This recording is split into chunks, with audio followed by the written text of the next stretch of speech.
So I'm gonna try that. Excuse my nappy bedhead. I had a long day. Yesterday was Black Friday and I worked all day from like 4 to 6. So, like 4 a.m. to 6 p.m. So, yeah, I'm gonna see if this microphone works. And if it's bad, I'll just re record the episode on the other mic. So, now we are on Chapter 6. This one's called The Bodies We Have Buried. And I have some coffee here.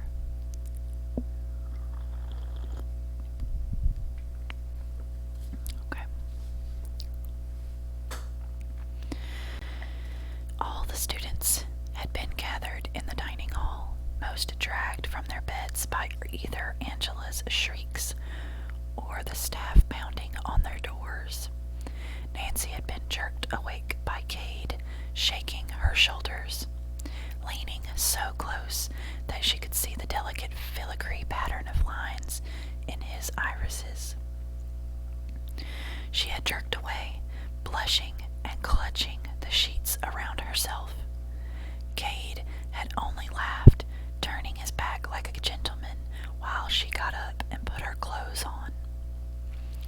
Now sitting at a table with a plate of scrambled eggs getting cold in front of her, Nancy found herself clinging to the memory of his laughter. She had a feeling that no one was going to be laughing here for quite some time. Maybe not ever again. L'Oreal Youngers was found dead this morning. On the front lawn, Sid Lundy, standing ramrod straight in front of them, her hands folded in front of her. She looked like a porcelain doll on the verge of shattering. I was against telling you anything more than that. I don't feel that such morbid things are appropriate for the ears of young people. But this is Miss West's school, and she felt your knowing what had happened might make you take her request that you stay together more seriously. Miss Youngers was found without her eyes. They had been removed. We thought at first that it might have been predation by local wildlife, but a closer study of the bodies showed that they had removed with a sharp object. No one asked what kind of sharp object, not even Jack, although Nancy could see that she was practically vibrating from keeping her questions contained. Jill, in contrast, seemed perfectly serene and was one of the few students who was actually eating. Spending a few years in a horror movie must have done a great deal to harden your sensibilities. Unlike Sumi, L'Oreal's parents were still involved with her care, and we have not yet contacted the authorities. There was a catch in Lundy's voice. Eleanor is in her chambers deciding what to do. Please finish your breakfast, and then return to your rooms. Do not go anywhere alone, not even the restrooms. The school is not safe. She turned, not waiting for them to respond to her, and walked quickly to the exit. When she was gone, Jack finally frowned and let one of her questions out. Eleanor sat there last night and said she was looking forward to lying to our parents about what happened to us, she said. Why can't she just make L'Oreal disappear and tell that lie? Not everyone is comfortable as you are with the idea of getting rid of bodies, said Angela through her tears. She had been crying since finding L'Oreal's body. It didn't look like she was ever intending to stop. It's not a bad question, said Christopher. He touched his bone nervously as he spoke. For the first time, Nancy wondered if it might be real instead of wood, as she had first assumed. Miss West already has a system in place for making it look like we ran away when we really went home. Why shouldn't she lie to L'Oreal's family? They lost her either way. At least a lie means we can all stay here instead of going back. Going back had two distinct meanings at the school, depending on how it was said. It was the best thing was also the worst thing that could happen to anybody. It was returning to a place that understood you so well that it had reached across realities to find you, claiming you as its own and only. It was being sent to a family that wanted to love you, wanted to keep you safe and sound, but didn't know you well enough to do anything but hurt you. The duality of the phrase was like the duality of the doors. They changed lives, and they destroyed them, all with the same simple invitation: come through and see. I don't want to stay in a place where we just make bodies go away, said Angela. That isn't why I came here. Get off your high horse, snapped Jack. Bodies are a consequence of life. Or do you truly mean that for us to believe that when you were running along rainbows, you never saw anyone fall? Excuse me. Someone plummets out of the sky. They're not going to get up and walk away from it. They're going to die, and unless they fell into a place like the moors, they're going to stay dead. Someone disposed of those bodies. One slip, and they'll be disposing of yours. Angela stared at Jack, eyes wide and horrified. I never thought about it, she said. I saw people fall. The rainbows were slippery. Even with the right shoes, you could fall through if you slowed down too much. Someone disposed of those bodies, said Jack. Ashes to ashes, right? If we call L'Oreal's parents, if we tell them what happened, that's it, we're done. Anyone who's under 18 gets taken home by their loving parents. Half of you will be on antipsychotic drugs you don't need before the end of the year. But hey, at least you'll have someone to remind you to eat while you're busy contemplating the walls. The rest of us will be out on the streets. No high school degrees, no way of coping with this world, which doesn't want us back. At least you have prospects, said Christopher, giving his bone another spin. How many colleges have you been accepted to? Everyone that I've been applied to, but they're all assuming I'll graduate before I'll come knocking, said Jack. And of course, I've got Jill to consider. I can't go running out into the world without making provisions for my sister. I can take care of myself, said Jill. You won't have to, said Eleanor. She walked wearily into the room, looked toward Jack and Cade, and said, Make her go away, darling. Make her go away, darlings. Put her someplace where I'll never find her, not if I look for 1,000 years. We'll have a memorial service. We'll honor her as best we can, but I can't endanger us all because of one lost life. I almost wish I could. I would feel less like a monster and more like a child who danced with foxes under the slow October moon. I simply cannot bring myself to do it. Of course, said Jack, and started to stand. Angela was on her feet first. She killed her, and now you're going to let her have the body, she shrilled, pointing at Jack. Her face was a mask of outrage. She's a murderess. L'Oreal knew it. I know it, and I can't believe that you don't know it. Points for knowing the feminine form of murderer, although I'm a little insulted that you feel the need to put a lacy bow on the crime before you can believe I committed it, said Jack. What would I do with a pair of eyes, Angela? I don't care about the visual sciences. I'm sure there were some fascinating adaptations to her cones and rods, but I don't have the facilities or equipment here to study them. If I were going to kill her for her eyes, I would have done it in 10 years, after I was nicely established as the head of research and development for a biotech firm big enough to make murder charges just go away. Killing her now benefits me none at all. Can we stop pointing fingers at each other and deal with this, please? Cade stood. We already have one body on our hands. I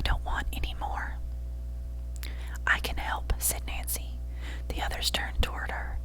She reddened slightly, but pushed on, saying, I can make sure nothing is done that's not respectful toward the dead. The flesh they leave behind when they depart doesn't bother me. You're a creepy girl, said Christopher approvingly. He stood, tucking his bone into his pocket. I'll help as well. The skeleton girl would never forgive me if I didn't. I won't, said Jill. It would ruin my dress. Thank you, all of you, said Eleanor. Classes have been canceled for the rest of the morning. We'll see you after lunch, once you've had time to put yourselves together again. Bad choice of words, said Jack, but she looked thoughtful, almost pensive, as she turned her face away and led Cade and Nancy out of the room. Christopher brought up the rear, his bone sticking out of his back pocket like an upthrust middle finger. The door swung closed behind him. Together they walked out to the porch. L'Oreal was still on the lawn, covered by a sheet, and for a moment, all Nancy could think was that if this didn't stop soon, they were going to run out of bedclothes. Nancy, Christopher, and Jack kept walking. Cade stopped. I'm sorry, he said. I can't. This was never my job, because he'd been a princess in Prism. Before they'd learned that he was really a prince. Because unlike the rest of them, he had never been responsible for tending to the dead. He'd killed people, sure. That was what had earned him the title of Goblin Prince, but his part in their deaths had ended on the blade of his sword. That's all right, said Nancy gently, looking back over her shoulder at him. The dead are much more understanding than the living. Let us take care of her. You keep watch. I can do that, said Cade, relieved. Nancy, Jack, and Christopher made their way to the body. They came from very different traditions. For Nancy, the entire experience of death was revered. For Christopher, the flesh was temporary, but the bones were eternal and deserved to be treated as such. For Jack, death was an inconvenience to be conquered, and a corpse was a Pandora's box of beautiful possibilities. But all of them shared a love for those who had passed, and as they lifted L'Oreal from the ground, they did so with gentle, compassionate hands. If we take her to the basement, I can mix up something to strip the flesh from her bones, said Jack. The skeleton will still appear fresh to any forensics test, but it's a start. Once she's a skeleton, I might be able to find out what happened to her, said Christopher, sounding almost shy. There was a pause. Finally, dubiously, Jack said, I'm sorry, but it sounded like you just confessed to being able to talk to bones. Why have we never heard this before? Because I was there when you said you could raise the dead. I saw everybody reacted, and I enjoy having a social life at this school, said Christopher. It's not like I can go hang out at the pizza parlor in town if the other kids stop talking to me. And don't say you and your sister would have talked to me. The two of you don't talk to anybody.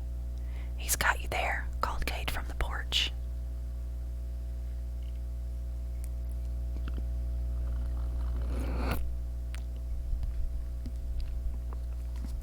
Nancy frowned.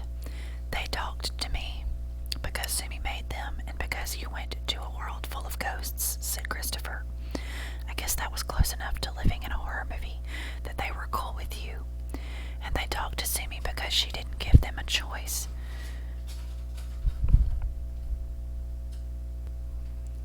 Sumi was like a small tornado. When she sucked you up, you just tightened your grip and went along for the ride. We keep to ourselves for good reason, said Jack stiffly, adjusting her grasp on L'Oreal's shoulders. Most of you got unicorns in Misty Meadows. We got the Moors, and if there was a unicorn out there, it probably ate human flesh. We learned quickly that sharing our experiences with others just drove them away, and most of the social connections at this place are based on those shared experiences, on the doors, and on what happened when we went through them. I went to a country of happy dancing skeletons who said that one day I'd come back to them and marry marry their skeleton girl, said Christopher. So pretty, sunshiny, but sort of sunshiny by way of Dia de los Muertos. Maybe we should have talked to you a long time ago, said Jack. Let's get L'Oreal to the basement. They carried her around the side of the manor, walking until they found the ground-level doors that had once been used by tradesmen delivering coal or food to the house above. Their hands were full, and so Nancy twisted to look over her shoulder as she called, "Cade, we need you." "This I can do," said Cade. He jogged past them and opened the cellar doors, released a rush of cool, sepulchral air. He held the doors until the others were through, and then he followed them, closing the doors with a final sounding clank that left them in near darkness. Nancy had dwelt in the halls of the dead where the lights were never turned above twilight for fear of hurting sensitive eyes. Christopher had learned to navigate a world of skeletons, none of whom had eyes anymore, and many of whom had long since forgotten about the squishy living and their need for constant illumination. Jack could see by the light of a single storm. Only Cade stumbled, managing not to fall as the group made their way to the base of the stairs. "Can you hold her up without me for a second?" asked Jack. "I should turn the lights on before one of you buffoons trips and damages something valuable." "See, that's the other reason no one talks to you," said Christopher. "You're sort of mean, like all the time, even when you don't have any real reason to be. You could just say please. Please, can you hold her up without me for a second, so that we don't knock over the jug of acid I was planning to use to dissolve her flesh?" said Jack. "I enjoy having non-skeletal feet. Perhaps you do as well." "For now," said Christopher. He shifted his grip around L'Oreal's torso, getting his arms locked. "All right, I think I have her." "Excellent, I'll be right back." The body seemed to grow heavier in Nancy's and Christopher's arms as Jack let go. They heard her moving away, steps light on the concrete floor of the basement. Then, calmly, she said, "You may want to close your eyes." They tensed, expecting a blazing surgical light.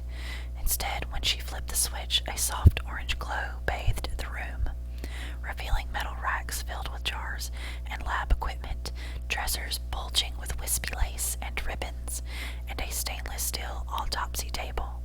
There was only one bed. Nancy made a small sound of dismay as she realized what this meant. "You sleep on an autopsy table?" she asked. Jack touched the smooth metal with one hand. "Not much call for pillows or blankets in the lab," she said. "Jill got the canopy beds and the cushions. I learned how to sleep on stone floors. Turns out that sort of thing is hard to unlearn. Sleeping in a real bed is like trying to sleep in a cloud. I'm afraid I'll sink right through and fall to my death." She sighed, taking her hand off the autopsy table. "Put her here. I want to look at her before we dissolve her." "Is this a creepy perv thing?" asked Christopher as he and Nancy maneuvered the body through the lab. "I'm not sure I can stay to help if it's a creepy perv thing. I don't like corpses in that way unless they've been reanimated," said Jack. "Corpses are incapable of offering informed consent and are hence no better than vibrators." "I wish that didn't make so much sense," said Christopher. Together, he and Nancy boosted L'Oreal up onto the autopsy table.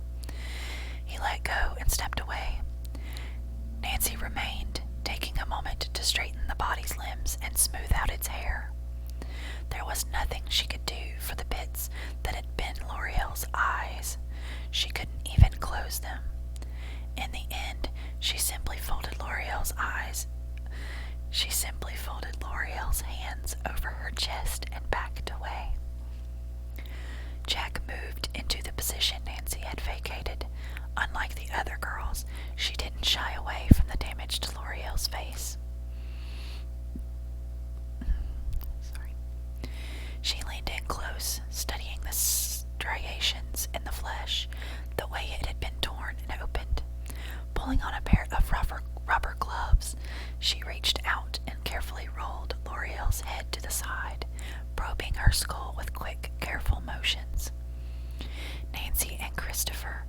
watched closely, but nothing Jack was doing was disrespectful. If anything, she was showing more respect to L'Oreal now that she was dead than she had ever when the other girl was among the living. Jack grimaced. Her skull's been cracked, she said. Someone hit her from behind hard enough to knock her down and disorient her. I can't say for sure whether it knocked her out. Knocking someone out is harder than most people guess. It was a blitz attack. She didn't have a chance to defend herself or scream for help because she was down. But it wouldn't have killed her right away, and that's quite a lot of blood in her sockets. Jack, Kate's voice was low and horrified. Please tell me you're not saying what I think you're saying. Huh? Jack looked up. I'm not psychic, Kate. I don't even believe psychics exist. There is no possible way I could read your mind and know what you would think I'm saying. I'm simply talking about the manner in which L'Oreal's eyes were extracted. You mean removed? Asked Christopher. No, I mean extracted, said Jack. I'd need to open her skull to be sure, and I don't have a proper bone saw, which makes that a difficult task. But it appears that her eyes were fully extracted, all the way along the optic nerve. Whoever assaulted her didn't just pluck them out like grapes. They just used some sort of blade to separate the eye from the muscles holding it in place. And once that was done, they... Do you know who did it? Asked Cade. No. Then please stop telling us how it was done. I can't take it anymore. Jack looked at him solemnly and said, I haven't gotten to the important part yet. Then please get there before the rest of us throw up on the floor. Based on the damage to the skull and the amount of bleeding, she was alive when her eyes were taken, said Jack. Silence greeted her proclamation. Even Nancy had to put a hand over her mouth. Whoever did this subdued her, removed her eyes, and let the shock kill her. I'm not even sure her death was the goal, just getting her eyes. Why? Asked Christopher. Jack hesitated before shaking her head and saying, I don't know. Come on, let's prepare her for burial. Cade retreated back to the far side of the basement and stayed there as the others got to work. Nancy undressed L'Oreal, folding each piece of clothing with care before setting it aside. She somehow doubted that those clothes were going to make it into the general supply. They would probably need to be destroyed along with L'Oreal's body just for the sake of safety. While Nancy worked, Jack and Christopher pulled an old claw-footed bathtub out of a corner of the basement and into the center of the room. Jack uncorked several large glass jugs and poured their greenish, fizzing contents into the tub. Cade watched this with dismay. Why does Eleanor let you have that much acid? He asked. Why would you want that much acid? You don't need that much acid. Except that it appears I do, since I have just enough to dissolve a human body, and then we have a human body in need of dissolving, said Jack. Everything happens for a reason, and Eleanor didn't let me have this much acid. I sort of collected it on my own for a rainy day. What were you expecting it to rain? What were you expecting it to rain? Asked Christopher. Bears. There was always a chance we'd get lucky, said Jack. She pulled several plastic aprons off a shelf and held them out to the others. You're going to want to put one of these on, and a pair of gloves that go with them, as it is not a fun exfoliator unless you come from Christopher's world. Wordlessly, Nancy and Christopher donned their plastic aprons, rubber gloves, and goggles. Jack did the same, and together they lowered L'Oreal into the fizzing green liquid. Cade turned his face away. The smell was surprisingly pleasant. Not meaty at all, it smelled like cleaning fluid, faintly citrus, with a minty undertone. The bubbles increased as L'Oreal disappeared beneath the surface, until the liquid was completely opaque, obscuring her from view. Jack turned away. It'll take about an hour to reduce her to a skeletal state, she said. I'll neutralize the acid and drain it off when she's done. Christopher, do you think you can handle her from there? She'll dance for me. Christopher touched the bone in his pocket. Nancy realized there were small indentations on the surface. Not holes, not quite, and yet it still managed to suggest a flute. The tunes he played on that instrument wouldn't be audible to the living. That didn't mean they wouldn't be real. All skeletons dance for me. It's my honor to play for them. All right, clearly the two of you, Jack gestured to Nancy as she stripped off her gloves, were meant to be together. If you can't find your doors, you should get married and breed the next generation of creepy world-traveling children. Christopher's cheeks turned red. Nancy's didn't. It was a pleasant change. Maybe we should figure out why people are dying before we start trying to set up a breeding program, said Cade mildly. Besides, I met Nancy first. I get asking out dibs. Sometimes I suspect you learned all your hallmarks of masculinity from a Neanderthal, said Jack.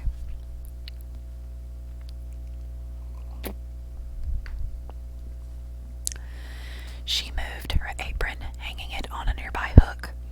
Everyone please take off the gear you borrowed. That stuff is expensive, and I only get to place 3 orders a year. Do I get a say in this? Asked Nancy, shooting an amused look over at Cade. She didn't mind flirting. Flirting was safe. Flirting was fun. Flirting was a way of interacting with her peers without anyone realizing that there was anything strange about her. She could have flirted forever. It was just the things that came after flirting that she had no interest in. Maybe later, said Jack. Right now we need to get out of here. The acid will do some off-gassing as it breaks down her tissues, and I don't want to fill my lungs with L'Oreal. Besides, I shouldn't leave Jill alone for too long. She sounded uneasy.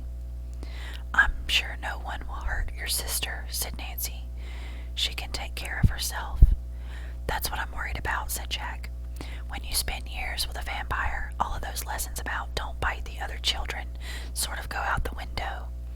If they corner her because they've decided I'm guilty, she's liable to hurt someone just so she can get away.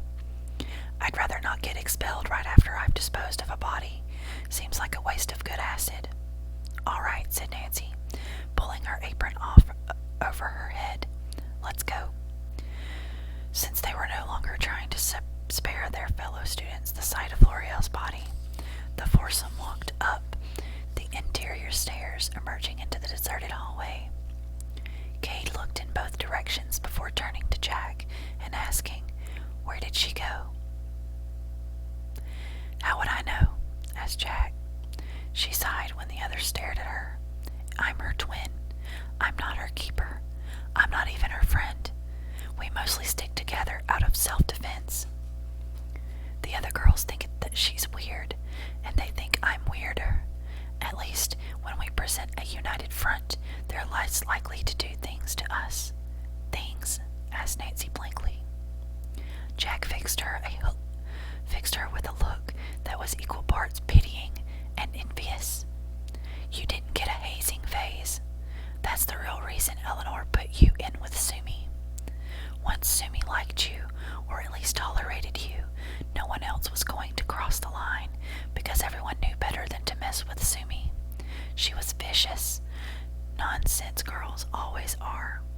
Jill and I remember when you got here," said Christopher. "I thought your sister was hot, you know, so I offered to show her around the school. Figured maybe I could get in good before one of the other guys showed up and started talking about his magic sword and how he saved the universe or whatever. I'm a dude with a flute. No one can hear. I have to be persistent." She laughed at you, didn't she? Most people would have been surprised by the gentleness of Jack's tone. She wasn't the sort of person who seemed inclined to gentleness. Christopher nodded. She said I was a cute little boy, but that she couldn't lower herself to be seen with me. Like, that was her opening statement. Not, "Thanks, no thanks." Not, "My name is Jill." Just straight to, "You're a cute little boy." I stopped trying after that.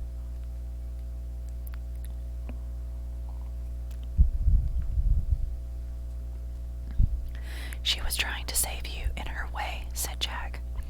Her master was the jealous sort. She used to try to make friends with the kids from the village below his castle. Jill liked having a lot of friends around. Believe it or not, she used to be the gregarious one, even if it was a needy, nerdy sort of friendly. She'd run you to the ground to tell you about the latest episode of Doctor Who.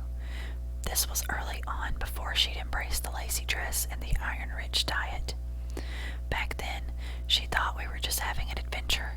She was the one who thought we were going to go home someday and wanted to learn as much as she could. And you? Asked Cade. I gave up on wanting to go home the second Dr. Bleak put a bone saw in my hand and told me he would teach me anything I wanted to know, said Jack. For a while, Jill was opening doors and looking for a road home, and I was the one who never wanted to leave. What happened to the kids from the village? Asked Christopher, the one she tried to make friends with. Jack's expression went blank. It wasn't coldness exactly, more a means of distancing herself from what she was about to say. We lived in the grace and at the sufferance of a vampire lord. What do you think happened to the kids from the village? Her master didn't want her talking to anyone he couldn't control. I think he only spared me. Because Dr. Bleak begged, and because he pointed out the wisdom in keeping a self-replenishing source of blood transfusions for Jill. We're twins. If anything happened to her, I would be used for spare parts. Nancy's mouth dropped open. That's horrible, she squeaked. That was the moors. Jack shook her head. It was cruel and cold and brutal and beautiful, and I would give anything to go back there. Maybe it broke me in some deep intrinsic way that I am incapable of seeing, just like Jill can't understand that she's not a normal girl anymore. I don't care. It was my home, and it finally let me be myself, and I hate it here. We pretty much all hate it here, said Cade. Even me. That's why we're at this school. Now think, your sister isn't in the basement, so where would she go? She might still be in the dining hall, since it's harder to pick on her when there's supervision around, said Jack. Or she could have gone out to sit in the trees and pretend that she's back at home. We spent a lot of time outside there, for one reason or another. We saw her there yesterday, said Cade. Nancy and I will go check the trees. You and Christopher check the dining hall. We'll meet back at the attic no matter what we find. Why the attic? Asked Christopher. But Jack was nodding. Good call. We can go through your books while L'Oreal finishes stewing. Maybe there's something in there about why someone would want to be harvesting parts from world walkers. It's a long shot. At this point, I'll take it. Come on, Bone Boy. She turned and strode down the hall, every inch the confident mad scientist protege once again. Any vulnerability she had shown was gone, stamped down and covered over by the mask she wore. Thanks for sticking with me. Thanks for sticking me with the scary girl, said Christopher to Cade, and ran after her, pulling the bone flute from his pocket. That's funny, it's called a bone flute. You're welcome, Cade called after him. He offered his arm to Nancy, grinning. Come on, let's go see if we can't find ourselves an Adams. His drawl grew thicker, dripping from his words like sweet and tempting honey. Nancy set her hand in the crook of his elbow, feeling the traitorous red creeping back into her cheeks. This was always the difficult part, back when she'd been at her old school explaining that asexual and aromantic were different things. She liked holding hands and trading kisses. She'd had several boyfriends in elementary school, just like most of the other girls, and she had always found those practice relationships completely satisfying. It wasn't until puberty had come along and changed the roles that she'd started pulling away in confusion and disinterest. Cade was possibly the most beautiful boy she'd ever seen. She wanted to spend hours sitting with him and talking about pointless things. She wanted to feel his hand against her skin, to know that his presence was absolute and focused entirely on her. The trouble was, it never seemed to end there, and that was as far as she was willing to go. Cade must have read her discomfort, because he flashed her a smile and said, "I promise I'm a gentleman. You're as safe with me as you are with anyone who's not the murderer. And see, I was just trying to decide whether I thought you might be the killer," said Nancy. "I'm really relieved to hear that you're not. I'm not either, just for the record." "That's good to know," said Cade. They walked together through the deserted manor. Whispers sometimes drifted from the rooms they passed, indicating the presence of their fellow students. They didn't stop. Everyone had their own concerns, and Nancy had an uneasy feeling that by helping Jack destroy L'Oreal's body, she had just placed herself firmly in the enemy camp for anyone who had been a friend of L'Oreal's when she was alive. Nancy had never made so many enemies before, or so quickly. She didn't like it. She didn't see a way to undo it. There was no one outside. The lawn was empty as she and Cade walked toward the trees. Even the crows had flown away, off to look for some richer pickings. Everything was silent, eerily so. Jill wasn't in the trees. That was almost a disappointment. Nancy had been fully expecting to step into the sheltered grove and see the other girl sitting on a root, posed like something out of a Gothic novel, with her parasol blocking out any stray sunbeams that had dared to come too close. Instead, the sun shone down undisturbed, and Nancy and Cade were alone. "Well, that's one down," said Nancy, suddenly nervous. What if Cade wanted to kiss her? What if Cade didn't want to kiss her? There was no good answer, and so she did what she always did when she was confused or frightened. She froze, became a girl-shaped statue. "Whoa," said Cade. He sounded genuinely impressed. "That's some trick. Do you actually turn into stone, or does it only seem like you do?" He prodded her gently in an arm with one finger. "Nope, still flesh. You're holding really, really still, but you're not inanimate. How are you doing that? Are you even breathing? I can't do that." "The Lady of Shadows required that everyone who served her be able to hold properly still," said Nancy, releasing her pose. Her cheeks reddened again. That was all going so wrong. This was all going so wrong. "I'm sorry, I tend to freeze up when I get nervous." "Don't worry, you're safe with me," said Cade. "Whoever the killer is, they're only striking when people are alone. We'll stick together and we'll be fine. But you're what I'm nervous about," thought Nancy. She forced a wan smile. "If you really think so," she said, "Jill isn't here. We should get back to the attic before Jack and Christopher start to worry about us." They walked side by side back the way that they had come, Nancy's fingers resting on Cade's arm and her eyes scanning the grassy expanse of the lawn, looking for some clue as to what had happened. There had to be something that would bring all this together, that would force it to make sense. They couldn't just be at the mercy of an unseen killer who slaughtered them for no apparent reason. "Hands," she murmured. "What's that?" asked Cade. "I was just thinking about Sumi's hands," she said.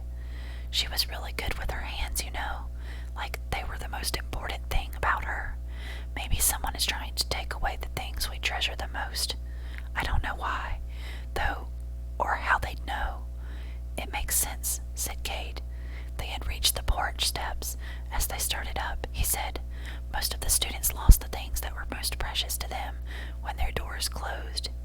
Maybe someone's so heartbroken that they're trying to make sure nobody gets to be happy.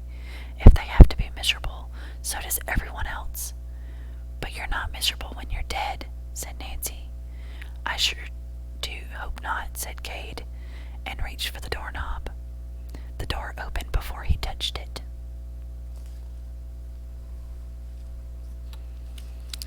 Alright, so now we only have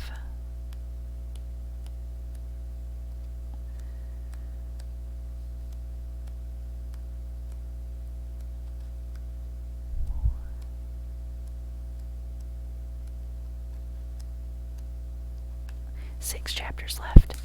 That's pretty cool. Um, that's how far we're in. That little bookmark right there, if you want to see it. Thank you guys so much. I hope that that's enjoyable to you.